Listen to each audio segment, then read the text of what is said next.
When did life start getting so complicated?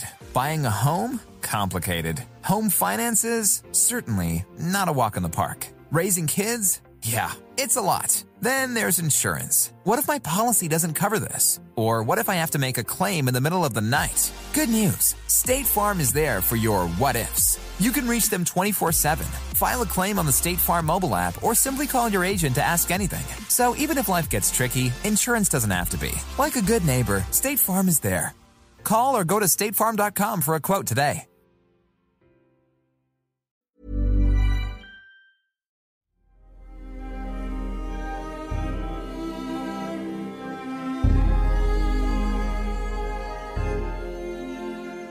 This is Scientific American's Science Quickly. I'm Christopher Intagliata.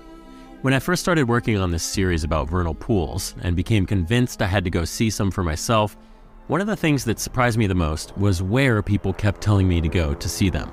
This landmark is by far the largest and most pristine concentration of vernal pools left in San Diego County and possibly in California. We're standing in a preserve of hundreds of acres of wild land containing more than 1,000 vernal pools. It's also part of a Marine base outside San Diego, Marine Corps Air Station Miramar.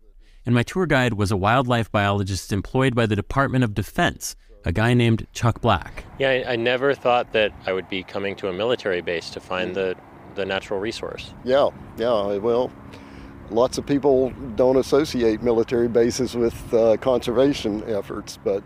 And it's true. When I think conservation, I think roadless stretches of the Sierra Nevada or remote patches of desert in the Mojave. But here, the natural wonder is sandwiched between a highway, a landfill, and a runway.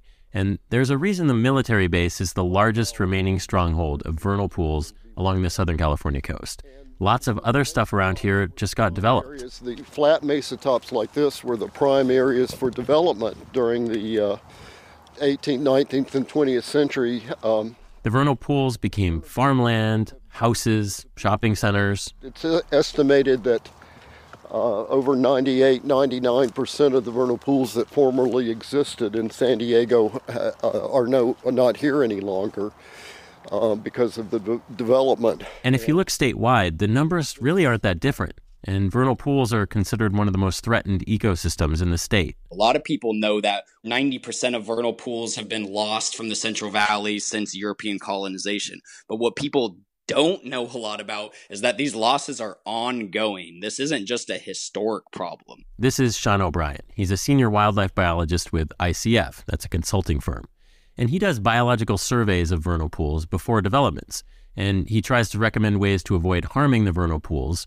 And if that can't be avoided, then he advises ways to make up for the loss elsewhere.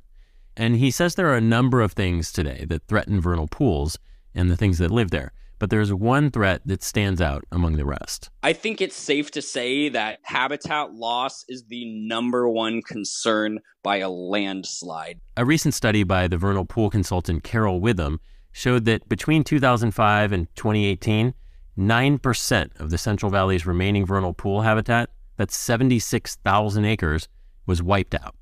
And more than 90% of those losses were unmitigated. And what that means is the pools were destroyed without adhering to any regulations, which require documenting the loss or preserving pools or restoring them elsewhere to compensate. Witham's report says the majority of these pools are being destroyed to make way for vineyards and orchards. And there are some consultants making a lot of money helping people do that. And she explains that a lot of the habitat loss documented in her report is accomplished with a sort of tricky workaround.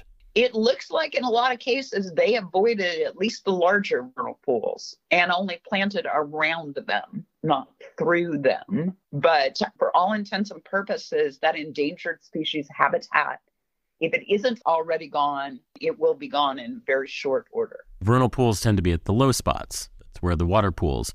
And it's also right where contaminated water from agriculture flows, which can kill things that are living in the pools. And so if the pools were eliminated by mistake like this, well, she says that's a lot harder to enforce.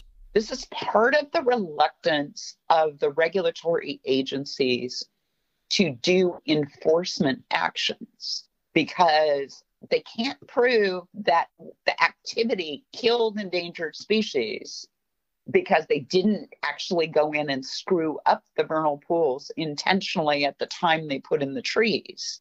But over a very short period of time, all of their activity around the vernal pools will destroy the vernal pools. You know, you got to feel for these ranchers, too, who see their neighbor just put in an orchard and became millionaires while they have done the right thing and not converted their vernal pool complex into an orchard, and they're not getting money out of that. They have no incentive to preserve their land. Private ranchers are by far the biggest landholders of the Central Valley's remaining vernal pools. And to be fair, some ranchers are actively preserving the pools on their land through various types of conservation agreements. But even when they aren't, and vernal pools are being transformed into orchards, O'Brien says in some cases the fairy shrimp seem to follow that famous Jeff Goldblum line from Jurassic Park. No, I'm simply saying that life finds a way. You'll still see shrimp hatch out in these plowed fields. They certainly are resilient creatures. Yeah, from a zoomed out on a very, very long view, I think fairy shrimp as a group are going to be okay. I talked to Shannon Blair about this. She's a molecular ecologist at the University of Idaho, and she did a lot of work on fairy shrimp as a grad student and postdoc at the University of California, Davis. I think the dangers of losing vernal pools is that they aren't just isolated habitats. They're deeply connected to the agricultural productivity of the region, to the wildlife and the migratory birds of the area, and they protect and support native amphibians.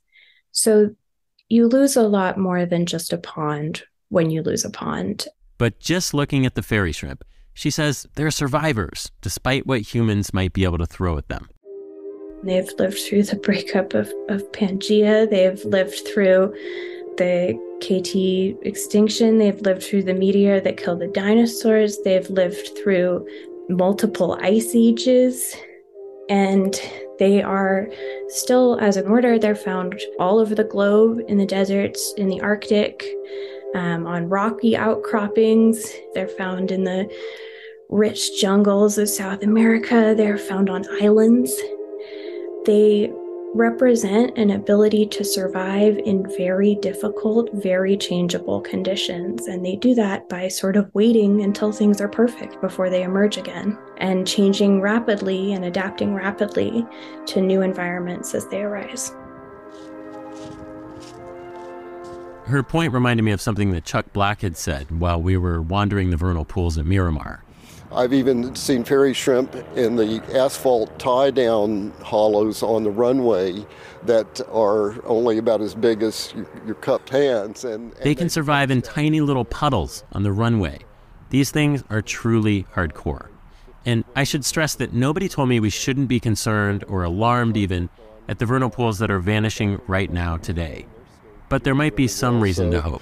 Yeah, luckily they're very tough species. They withstand the disturbance and stuff. And so if you dig a hole that holds water long enough, most of the plants and fairy shrimp will do just fine. If you pave it over with a parking lot, no way. If we don't completely destroy the remaining vernal pools, it seems the extraordinary creatures that call them home might just find a way to hang on. Science Quickly is produced by Jeff Del Vicio, Tulika Bose, and Kelso Harper. Music by Dominic Smith. Don't forget to subscribe to Science Quickly wherever you get your podcasts. Just head over to scientificamerican.com for in-depth science news. For Science Quickly, I'm Christopher Intagliata.